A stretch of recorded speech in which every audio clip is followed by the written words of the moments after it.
நமசிவாய வாழ்க, நாதன் தாள் வாழ்க, இமைப்பொழுதும் எண்ணெஞ்சில் நீங்காதான் தாழ்வாழ்க. ஓம் நமசிவாய, ஓம் நமசிவாய, ஓம் நமசிவாய. குரு பிரம்மா, குரு விஷ்ணு, குருதேவோ மகேஸ்வர, குரு சாட்சாத் பரம்பிரம்மா, தஸ்மை ஸ்ரீ குருவே நமக. நெக்ஸ்ட் ஜென் அஸ்ட்ரோ சேனல் நண்பர்கள் அனைவருக்கும் வணக்கம். நான் உங்கள் சங்கீதா ராம்குமார். இப்போ நம்ம பார்க்க போகிறது என்ன அப்படின்னா, ஆவணி மாத பலன்களை பார்க்க போகிறோங்க. இந்த ஆவணி மாதம் எப்போ இங்கிலீஷுக்கு பார்த்திங்கன்னா 17/8/2024 அன்னைக்கு பிறக்க போகுதுங்க. இது சனிக்கிழமை பிறக்குது. இது பிறக்கக்கூடிய நட்சத்திரம் அப்படின்னு சொல்லி பார்த்தோம்னா பூராட நட்சத்திரத்தில் பிறக்குது. இந்த மாதம் பார்த்திங்கன்னா நிறைய புண்ணிய விஷயங்கள் நடக்க போகுதுங்க. குறிப்பாக ஆவணி மாதம் 3ஆம் தேதி திங்கக்கிழமை பௌர்ணமி தேதி வருதுங்க. ஆவணி மாதம் 6ஆம் தேதி வியாழக்கிழமை வாஸ்து நாள் வருது. ஆவணி மாதம் 10ஆம் தேதி அதாவது 26/8/2024 அன்னைக்கு கிருஷ்ண ஜெயந்தி கோகுலாஷ்டமி வருதுங்க. மிகவும் சிறப்பான நாள். அடுத்து பார்த்திங்கன்னா ஆவணி மாதம் 18ஆம் தேதி அதாவது 3/9/2024 அன்னைக்கு அமாவாசைங்க, செவ்வாய்க்கிழமை வருது. அடுத்து ஆவணி மாதம் 22ஆம் தேதி மிகச்சிறப்பாக வருடத்திற்கு ஒரு முறை வரக்கூடிய விநாயகர் சதுர்த்தி சனிக்கிழமை வருது. அடுத்து பார்த்திங்கன்னா ஆவணி மாதம் 30ஆம் தேதி அதாவது 15/9/2024 அன்னைக்கு சண்டே அதாவது ஞாயிற்றுக்கிழமை ஓணம் வருதுங்க. இது பார்த்திங்கன்னா இந்த ஆவணி மாதத்தில் வரக்கூடிய மிக முக்கியமான நாட்கள். குறிப்பாக ஆவணி மாதத்தில் நீங்கள் சுப காரியங்களை தவிர்க்க வேண்டிய நாள் அப்படின்னு பார்த்தீங்கன்னா ஆவணி மாதம் 2/9/28ங்க. இதை கரி நாள் அப்படின்னு சொல்லுவாங்க. இந்த நாளில் சுப காரிய விஷயங்கள் நாம் எதுவும் செய்யக்கூடாது. ஆனால் இந்த நாளுக்கு பார்த்திங்கன்னா ஒரு சிறப்பு இருக்குங்க. கடன், நாங்கள் பெரிய கடனில் இருக்கவங்க, அந்த கடனை தீர்க்கவே முடியல அப்படின்னு நினைக்கிறவங்க இந்த 3 நாட்கள் அதாவது ஆவணி 2/9/28 இந்த 3 நாட்களில் பயன்படுத்தி ஒரு பார்ட்டை நீங்கள் கடன் அடைச்சிங்க அப்படின்னா உங்களோட கடன் படிப்படியாக தீர ஆரம்பிக்குங்க.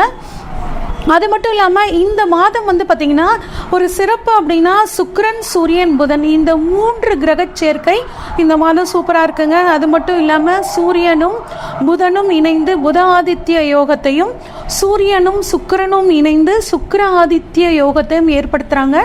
இது பார்த்திங்கன்னா மிக சிறப்பான அமைப்பு. இந்த ஆவணி மாதம் தொடக்கத்தில் கிரகநிலைகள் எப்படி இருக்குது அப்படின்னு சொல்லி பார்ப்போம்.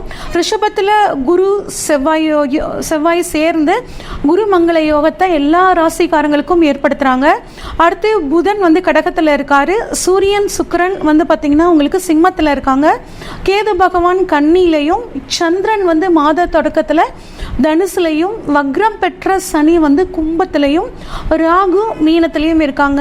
இதுதான் பார்த்திங்கன்னா இந்த மாதத்தோட கிரகநிலை. இதில் ஒரு சின்ன ஒரு மாற்றம் இருக்குது. ஆவணி மாதம் 10ஆம் தேதி செவ்வாய் பகவான் ரிஷபத்திலிருந்து மிதுனத்துக்கும், ஆவணி மாதம் 10ஆம் நாள் சுக்கிர பகவான் சிம்மத்திலிருந்து கன்னிக்கும், ஆவணி மாதம் 15ஆம் நாள் புதன் கடகத்திலிருந்து சிம்மத்துக்கும் போகிறாங்க. இது இந்த மாதத்தோட கிரகநிலைகள்ங்க. இப்போ பொதுவாக பார்த்தீங்கன்னா நாங்கள் சொல்லக்கூடிய ஆவணி மாத பலன்கள் அப்படின்னு எடுத்துக்கிட்டிங்கன்னா இது பொதுவான பலன்கள் தாங்க. உங்களோட ஜாதகத்தை வச்சு பார்க்கும்போது தான் முழுமையான பலனை 100% சொல்ல முடியும். உங்கள் ஜாதகத்தில் அந்த கிரகங்கள் எப்படி இருக்குது, இப்போ கோச்சாரத்தில் வரக்கூடிய கிரகங்கள் இப்போ எப்படி உங்களுக்கு இருக்காங்க, அந்த உங்களோட ஜனன ஜாதகத்தில் கிரகங்கள் இருக்கக்கூடிய பாதாச்சாரம் என்ன கர்மா வாங்கியிருக்கு, இதெல்லாம் பார்த்து நம்ம சொல்லும் போது தான் 100% அக்யூரேட்டாக வருங்க. அதனால் உங்களுக்கு ஜாதகம் பார்க்கணும் அப்படின்னா ஸ்க்ரீனில் தெரிகிற வாட்ஸ்அப் நம்பருக்கு உங்கள் ஜாதகத்தை அனுப்பிச்சி வைங்க. உங்களுக்கான ஒரு தெளிவான ப்ரெடிக்ஷன்ஸை சொல்கிறேங்க. இப்போ பார்த்திங்கன்னா ஒவ்வொரு ராசிக்கும் இப்போ ஆவணி மாத பலன்களை நம்ம வரிசையாக பார்க்கலாம். துலாம் ராசி துலாம் லக்னக்காரங்களுக்கு இந்த ஆவணி மாத பலன்கள் எப்படி இருக்குன்னு பார்ப்போங்க.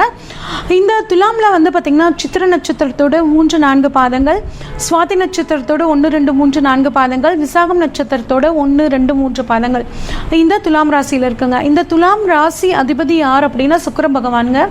துலாம் ராசிக்காரங்க எப்படி இருப்பாங்கன்னா நீதி நேர்மை தவறாதவங்களாக இருப்பாங்க. யார் தப்பு பண்ணாலும் தப்பு தான் அப்படிங்கிற விஷயத்தில் இவங்க தெளிவாக இருப்பாங்க. இதனாலேயே நிறைய பிரச்சனைகளை இவங்க சந்திக்கிற மாதிரி இருக்குங்க. நீட்டாக இருக்கணும்னு நினைப்பாங்க. அவங்களுக்கு வந்து பார்த்திங்கன்னா ஒரு சுகபோகமான வாழ்க்கை கிடைக்கக்கூடிய ஒரு அற்புதமான அமைப்பு கொண்டவங்க இந்த துலா ராசிக்காரங்க. இந்த துலாம் ராசிக்காரங்களுக்கு இந்த மாதம் எப்படி இருக்குன்னு பார்த்தோம்னா, உங்கள் ராசிநாதனாகிய சுக்கிரன் உங்களுக்கு 11ஆம் இடமான லாபஸ்தானத்தில் ஆவணி மாதம் 10ஆம் தேதி வரைக்கும் இருக்கார். அப்போ ஆவணி மாதம் 10ஆம் தேதி வரைக்கும் உங்களுக்கு பணவரவு அப்படிங்கிறது நல்லபடியாக இருக்குங்க. ஆனால் ஆவணி மாதம் 10ஆம் தேதிக்கு அப்புறம் அவர் வந்து பார்த்தீங்கன்னா உங்களோட விரயஸ்தானமான 12ஆம் இடத்துல போய் நீசமாகிறாருங்க. இது ஒரு நல்ல அமைப்பு தான். இருந்தாலும் ஒரு விரயம் அப்படிங்கிறது வந்து பார்த்திங்கன்னா உங்களுக்கு இருந்துக்கிட்டு தான் இருக்கும். என்ன விரயம் பண்ண போகிறோம் அப்படிங்கிற விஷயத்தில் தெளிவாக இருங்க. ஒரு கார் ஏதாவது ரிப்பேர் அப்படின்னா உடனே பண்ணிடுங்க. இல்லைன்னா அது வந்து இன்னும் அதிகமாக உங்களுக்கு செலவு வைக்கிற மாதிரியான ஒரு அமைப்பில் இருக்குது. அதனால் எந்த செலவு தேவை, எது முக்கியம்னு பிளான் பண்ணி நீங்கள் பண்ணீங்க அப்படின்னா ஓரளவுக்கு இந்த மாதம் பணம் விரயம் அனாவசியமாக ஆகிறத நீங்கள் தவிர்த்துக்கலாம். அடுத்து உங்களுக்கு 2ஆம் அதிபதியான செவ்வாய் வந்து பார்த்திங்கன்னா உங்களுக்கு 8ஆம் இடத்துல ஆவணி மாதம் 10ஆம் தேதி வரைக்கும் இருக்காருங்க.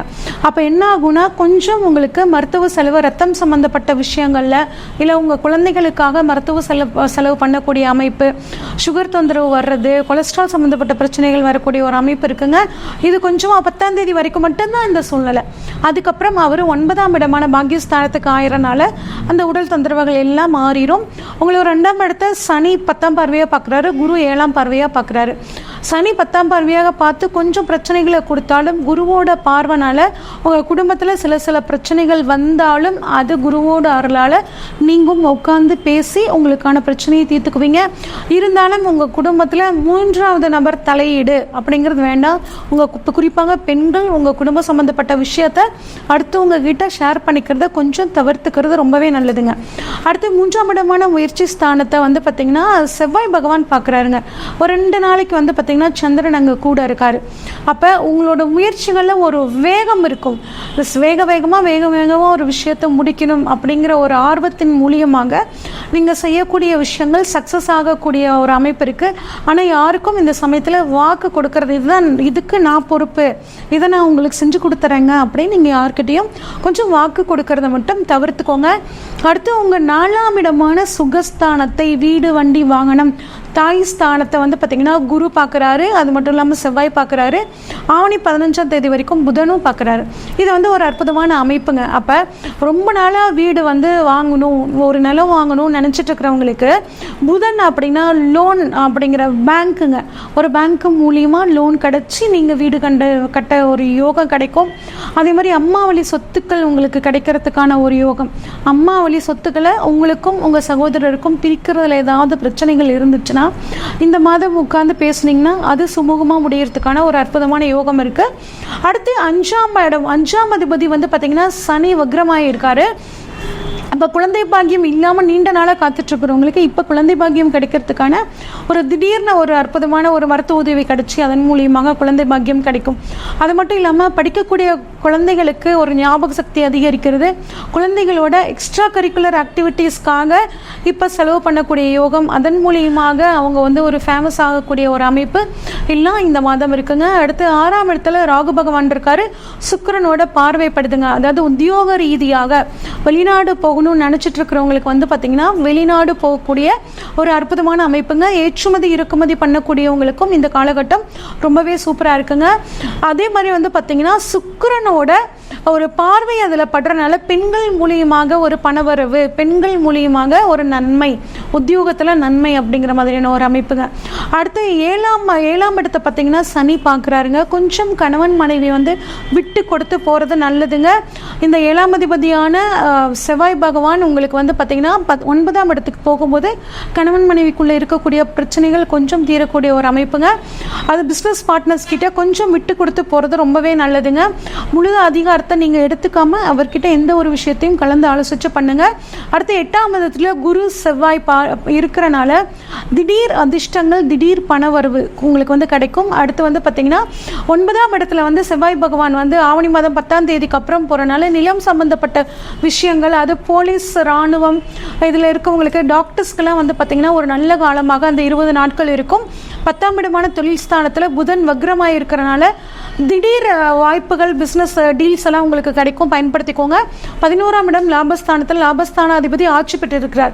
அப்போ உங்களுக்கு இந்த மாதம் நல்ல லாபம் வரப்போகுது, அரசாங்கத்தின் மூலியமாக நன்மை கிடைக்க போகுது, அப்பா மூலியமாகவும் உங்களுக்கு பணவரவு நன்மை அப்படிங்கிறது இருக்க போகுதுங்க. ஆனால் சில சிக்கல்கள் வரும். ஏன்னா சுக்கிரன் பகையாகி அங்கே உட்காந்துருக்காரு. பணவரவு வந்தாலும் அந்த பணத்தில் கொஞ்சம் சிக்கல் வரும், அதில் கொஞ்சம் கவனமாக இருந்துக்கோங்க.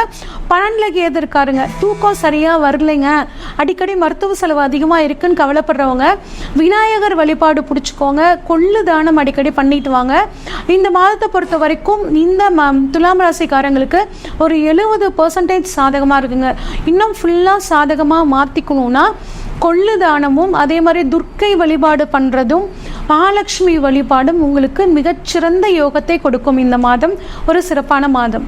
ஒவ்வொரு மாதமும் உங்களோட ராசிக்கான மாத பலன்களை நம்ம சேனலில் போட்டுட்ருக்கோங்க. உங்களோட வீடியோ தொடர்ச்சியாக நீங்கள் பார்க்கணுன்னு நினச்சிங்கன்னா இந்த சேனலை சப்ஸ்கிரைப் பண்ணிக்கோங்க. உங்களுக்கு பிடிச்சிருந்தா இதை வந்து லைக் பண்ணுங்கள், உங்கள் ஃப்ரெண்ட்ஸுக்கெலாம் வந்து ஷேர் பண்ணுங்கள். நன்றி, வணக்கம்.